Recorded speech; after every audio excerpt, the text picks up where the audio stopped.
Hello, today I'm here to bring you a review of The Improbability of Love by Hannah Rothschild. I read this on my Kindle, so I will put a picture somewhere about. Now, firstly, I will say I found this on NetGalley.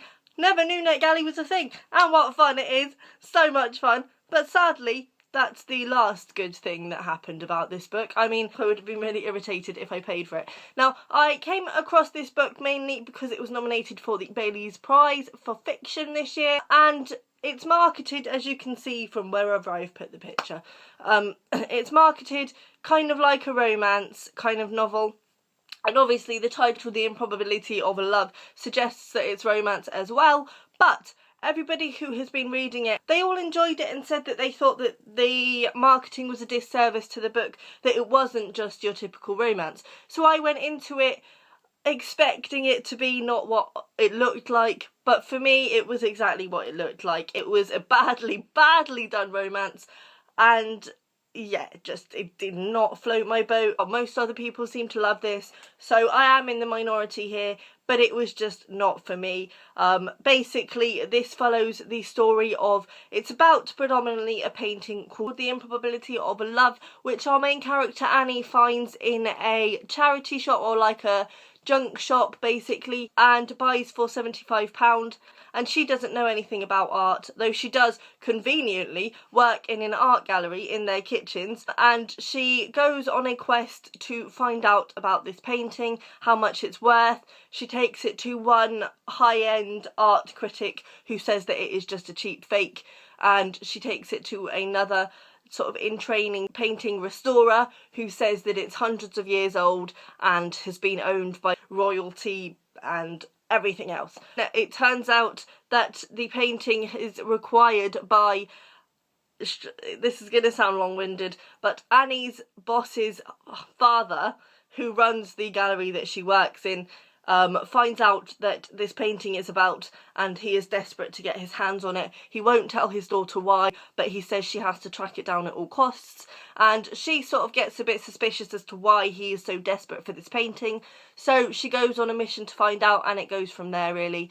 And I think my main issue for this book is that it kind of didn't know what it wanted to be. Like, it kind of wanted to be a romance, so there was romance chucked in there really clumsily, really not thought through, and really not developed. It was one of those instances where it was just immediate love. They looked into each other's eyes and that was it. He was in love with her forever. But like the scenes between, it's Jessie who is one of the tours in the gallery, and Annie, the scenes between the two of them were so cringy. I have not read romance done that badly for years. It was so terrible, and I just was rolling my eyes. Luckily, the romance was quite a small part of it, and admittedly that was the part I liked the least, but there were other issues. Also, it then tried to turn into a bit of a Dan Brown-esque mystery about the painting, and then it also tried to be a social commentary about the art world and about what effect art has on people. Now, I liked the social commentary, not necessarily about the art world, because I didn't like those bits. I thought they were unnecessary and they didn't help with the story at all. But I did like the sort of commentary that sort of comes together about the fact that art is very important. I did like that part, but the rest was just bad. For example, the art commentary about the society of the artists and the people who buy this art was really just jarring and silly. Like, there was a man called Bart and a man called Vlad. The depiction of Vlad was really, frankly, racist. I mean, he's come from Russia and he's got quite broken English, and there's nothing wrong with that.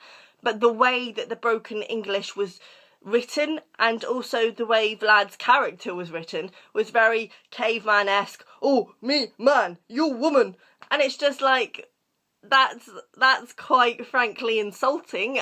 And also, I just didn't feel his character was good. Like, he'd randomly killed people. We never went into that. It was just a thing. Like, I suppose because he was Caveman Big, you know, really bizarre. And Bart's character, Bart was like a flamboyant, he sort of goes round in this society, and he's employed by Vlad, for example, to make them fit into the society and help them spend their money. And again, his character was just unnecessary, stereotypical and frankly irritating, so I really didn't like that aspect of it. I preferred Annie's aspect when it wasn't involved with the romance situation, because she was just a normal girl who'd come across this painting. She's living in a tiny little flat, and her mum's an alcoholic who was just moved in with her, so the dynamic between them was quite interesting, though there was a very, very bizarre scene where they get naked and dance on the roof. And for a grown, I mean, I can't remember exactly how old Annie is, but I think she's in her 30s. So for a 30-odd-year-old woman to be dancing naked on the roof with her mum, I don't think that would have happened. Very weird and a bit uncomfortable, frankly. And so yes, I liked her character for the most part. I also liked there is chapters in here that are written from the perspective of the painting. So it has, obviously the painting is the only one in the book really that knows its own worth, and it sort of has quite great airs and graces and calls itself moi and oneself and things like this, which was quite funny, but it just didn't redeem the rest of the book for me. I found that the plot was just a bit ludicrous, the writing was not great, and sadly I was very disappointed by it. But I mean, to a certain extent I'm aware that it's my own fault, because going into this it didn't look like a book that I would like. It was purely because everyone was saying that it's not what it seems, but in all honesty I do think it is what it seems. Like, there's kind of an intelligence that's trying to creep in there, but for me it just really didn't work, because I think that instead of being just a good, fun read romance novel, it tried to be something more, and it failed to do that. So it just let itself down on all counts, because maybe if it hadn't been trying to do that, the romance would have been more developed. I don't know.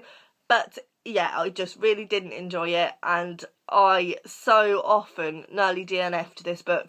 I want to say that if you like just a fun, good time read, or if you're going on holiday and you want to just read this for a good time, I would like to say that I would still recommend it, because there were parts that I enjoyed, but that was mainly in the beginning. Once the romance started happening, this just went right downhill for me, I'm afraid. So, as I say, I am in the minority, so I wouldn't just go on my word. It's just not for me at all. Bye!